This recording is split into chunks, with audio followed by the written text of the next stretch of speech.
Bab 58, Bian. Ming Xin sedikit bingung. Dia tidak mengerti mengapa dia dihukum. Dia telah melakukan semua yang diperintahkan kepadanya dalam beberapa hari terakhir, dan dia melakukannya dengan penuh dedikasi. Dia telah mempertahankan gunung, melawan musuh, dan bahkan menyanjung tuannya. Dia pikir dia telah tampil dengan sangat baik.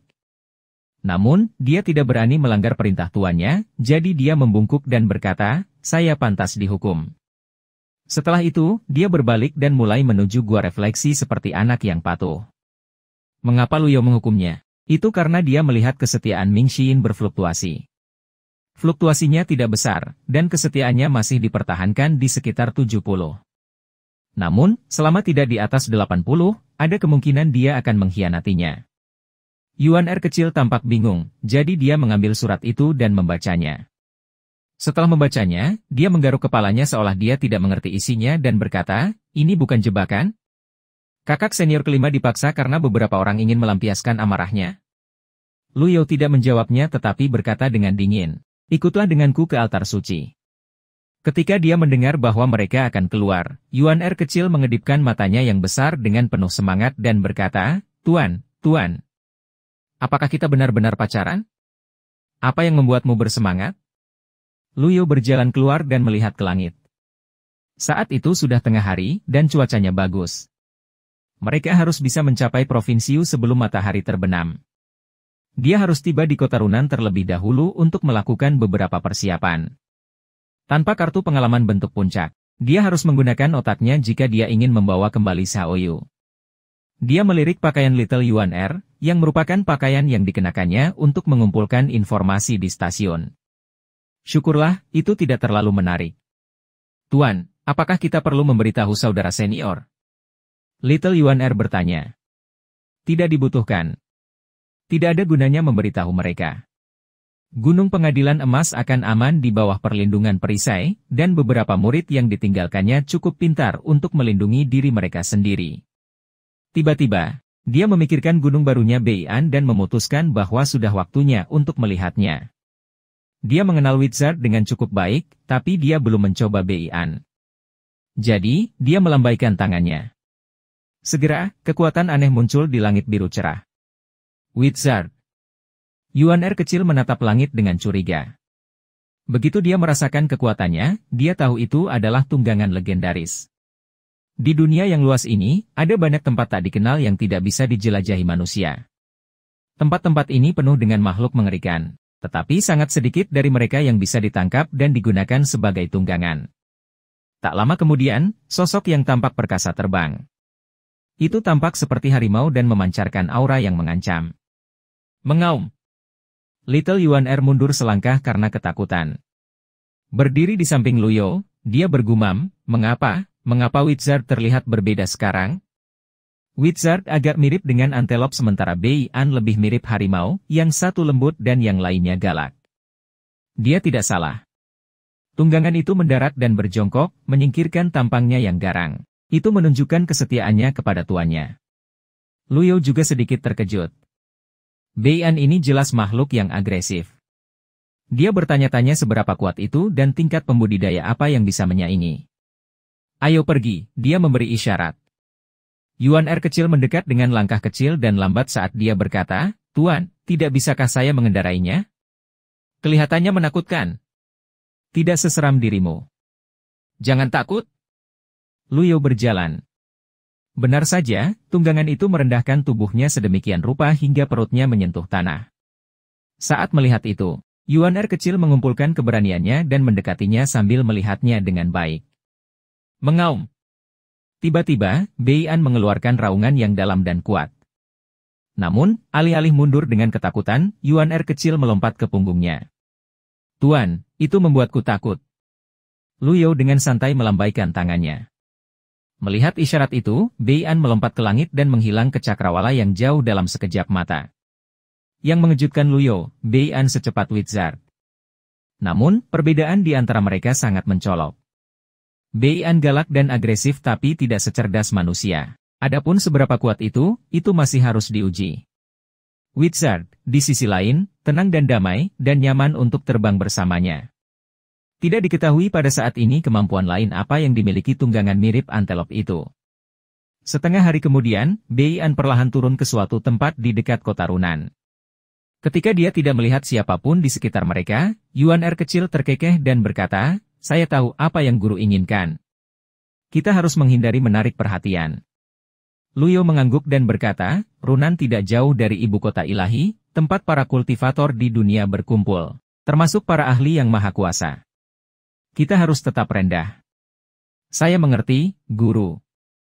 Yuan Er kecil mengedipkan matanya yang besar dan berkata, "Guru, apakah kita akan pergi ke ibu kota ilahi setelah ini?" Luyo membenturkan kepalanya dan mengelus jenggotnya, "Tidak." "Oh." Setelah memasuki kota, Yuan Er kecil hampir tidak bisa menahan suasana hatinya yang gembira. Untungnya, Luyo telah berulang kali menyuruhnya untuk tidak memaksakan diri, jadi tidak ada hal buruk yang terjadi di sepanjang jalan. "Kakek, ada penginapan di depan. Haruskah kita mencari kamar untuk menginap?" "Baik." Tepat ketika mereka sampai di pintu penginapan, sekelompok pembudidaya terbang lewat di langit. Orang-orang biasa di jalanan semua melihat ke atas dan mengeluarkan teriakan kaget. Luyo juga mendongak dan melihat para pembudidaya berpakaian serba hitam mengelilingi sebuah kereta terbang besar. "Itu kereta terbang dari sekte jahat. Lihat, spanduk itu milik Wilfien." "Jangan khawatir, perselisihan dunia kultivasi tidak akan mempengaruhi orang biasa. Kapan saya bisa menjadi kultivator yang hebat dan memiliki kereta terbang seperti ini?" Yuan Er kecil mendengarkan obrolan di sekitar mereka dengan tidak setuju dan bergumam, "Apa masalahnya? Kakekku memiliki kambing sebagai tunggangannya." Seorang pria paruh baya di sebelah mereka mendengar itu dan berkata dengan lucu, "Gadis kecil, apakah kambingmu cukup kuat untuk menggendongmu?" "HMPH. Itu tidak hanya bisa membawaku, tapi juga terbang keluar dari Great Yan hanya dalam setengah hari," kata Yuan Er kecil. "Kamu terus membual. Kamu tidak percaya padaku?" Little Yuan Er mengerutkan kening. Pria itu berkata dengan santai, "Apa menurutmu aku akan mempercayaimu, gadis kecil?" "Saya pikir Anda akan." Saat dia mengatakan itu, dia menekuk pergelangan tangannya dan meremukkan jari-jarinya. Jalanan menjadi tenang setelah kereta terbang melewati langit. Saat ini, Luyo sedikit bingung. Dia tidak menyangka sosok perkasa seperti ini akan datang ke Runan juga. Mungkinkah Vien Temple menyimpan dendam padanya karena apa yang terjadi pada Zuo Shinchan? Menilai dari jumlah pembudidaya dan ukuran kereta, orang di dalamnya harus setidaknya seorang ahli kesengsaraan divinity baru lahir. Siapa itu, jika bukan kepala kuil Vien? Well, tidak ada gunanya memikirkan hal itu sekarang, pikir Luyo dalam hati. Kemudian, dia berbalik dan berteriak, "Yuan Er! Datang, kakek!" Yuan Er kecil berlari sambil melenturkan tinjunya. "Hehe! Kakek, biarkan aku membantumu." Dia berlari langsung ke penginapan dan berkata kepada pemilik penginapan, "Hei, berikan aku kamar terbaik yang kamu miliki." Pemilik penginapan itu berkata dengan sopan, "Maafkan saya, tamu saya yang terhormat, penginapan ini sudah penuh. Karena upacara akbar altar suci akan segera diadakan, kami kedatangan terlalu banyak tamu akhir-akhir ini. Saya harap Anda dapat memaafkan saya. Kamu tidak punya ruang lagi." Yuan Er kecil menggaruk kepalanya dengan ragu.